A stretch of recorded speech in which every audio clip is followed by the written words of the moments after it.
ಕರ್ತನ ಪರಿಶುದ್ಧ ನಾಮಕ್ಕೆ ಮಹಿಮೆಯುಂಟಾಗಲಿ.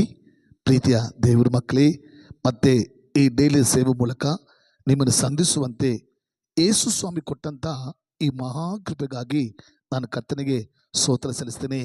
ಪ್ರೀತಿಯ ದೇವರ ಮಕ್ಕಳೇ, ದೇವರ ಮಹಾಕೃಪೆಯಿಂದ ಈ ವಾರ ಪೂರ್ತಿ ನಾವು ದೇವರು ನಮಗೆ ಕೊಟ್ಟಂತ ವಾಗ್ದಾನವನ್ನು ಕುರಿತು ನಾವು ಧ್ಯಾನಿಸಿ ಆಶೀರ್ವಾದಗಳನ್ನು ಹೊಂದಿಕೊಳ್ತಿದ್ದೇವೆ. ಸ್ವಾಮಿ ಈ ತಿಂಗಳು ವಾಗ್ದಾನ ಕೊಟ್ಟಿದ್ದಾರೆ, ಕೃತಜ್ಞ ಸ್ತುತಿ ಮಾಡಿರಿ, ನಾನು ನಿಮಗೆ ಉಪಕಾರವನ್ನು ಮಾಡುವೆನೋ. ಅಂದರೆ ನಿಮ್ಮ ಜೀವನದಲ್ಲಿ ಒಳ್ಳೆ ಕಾರ್ಯಗಳನ್ನ ಮಾಡುವೆನೋ.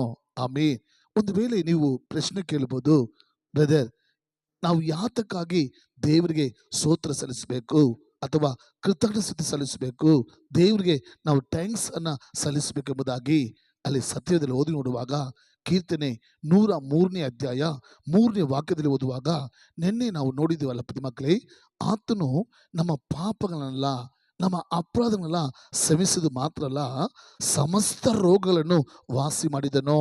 ಆಮೇನ್. ಸ್ವಲ್ಪ ಯೋಚನೆ ಮಾಡಿ ನೋಡಿ, ನಾವು ಈ ವರ್ಷದ ಕಡೇ ದಿನಗಳಲ್ಲಿದ್ದೇವೆ. ಇನ್ನು ಸ್ವಲ್ಪ ದಿನದಲ್ಲಿ ನಾವು ಹೊಸ ವರ್ಷದಲ್ಲಿ ಕಾಲಿಡಿದ್ದೀವಿ.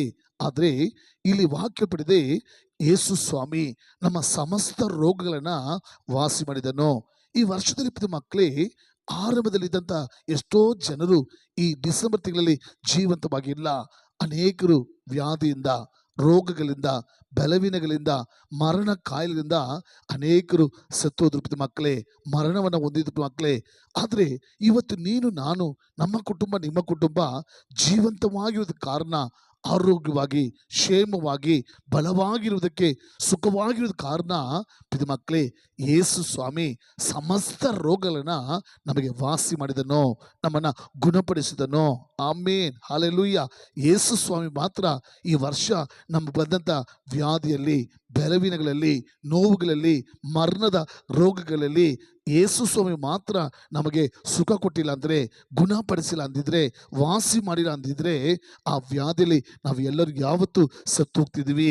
ಆದರೆ ಈ ವರ್ಷದ ಅಂತ್ಯದಲ್ಲಿ ನಾವು ಜೀವಂತವಾಗಿದ್ದೀವಿ ಅಂದರೆ, ನಾವು ಆರೋಗ್ಯವಾಗಿದ್ದೀವಿ ಅಂದರೆ, ದೇವರು ನಮಗೆ ಸೈತನ ಕೊಂಡು ಬಂದಂಥ ಎಲ್ಲ ವ್ಯಾಧಿಗಳನ್ನು, ರೋಗಗಳನ್ನು ಸ್ವಾಮಿ ಗುಣಪಡಿಸಿದ್ರು.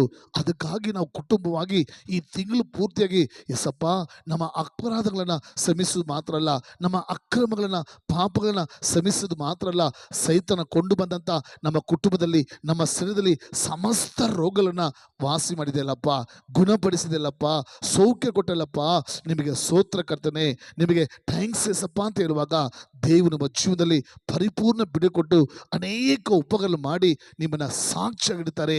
ನಾವು ದೇವರಿಗೆ ನಮ್ಮ ರೋಗಗಳನ್ನು ವಾಸಿ ಮಾಡಿದ ಯೇಸು ಸ್ವಾಮಿಗೆ ನಾವು ಕೃತಜ್ಞತೆ ಮಾಡೋಣವಾ, ಸ್ತೋತ್ರ ಸಲ್ಲಿಸೋಣವಾ, ಆತನಿಗೆ ಥ್ಯಾಂಕ್ಸ್ ಹೇಳಿ ಆತನ ನಾಮನ ಮಹಿಪಡಿಸಿ ಉಪಕಾರ ಹೊಂದಿಕೊಳ್ಳೋಣವಾ. ಎಸಪ್ಪ, ಈ ಒಳ್ಳೆ ಸಮಯಗ ಸ್ತೋತ್ರ ಬರ್ತೇನೆ.